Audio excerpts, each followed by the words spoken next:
Lors de cette dernière petite capsule, nous allons parler des échanges thermiques qui peuvent avoir lieu lors d'une réaction d'une transformation chimique. Par exemple, lors de la combustion du butane dont nous venons de parler.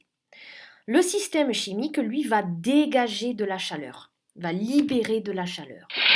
À ce moment-là, la température va augmenter. Dans ce cas précis, nous parlerons de réaction exothermique. Exothermique, c'est lorsqu'il y a un dégagement de chaleur. Autre exemple de réaction. Lorsqu'on va dissoudre un solide, du nitrate d'ammonium dans de l'eau. Regardons ce qui se passe dans cette petite vidéo.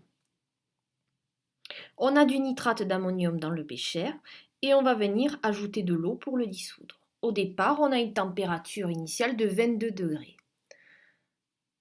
Dès que la dissolution a lieu, on voit que la température diminue. Dans ce cas-là, le système chimique va absorber, en fait c'est l'inverse de tout à l'heure, va absorber de la chaleur. La température va diminuer. On dira dans ce cas-là que la réaction chimique est endothermique, absorbe de la chaleur. Exothermique, la température augmente, endothermique, la température diminue. Il y a enfin une dernière situation que l'on peut rencontrer, par exemple lorsqu'on met du sucre dans de l'eau. Eh bien, c'est le cas où en fait la température reste la même. Et dans ce cas-là, on dira que la transformation chimique est athermique.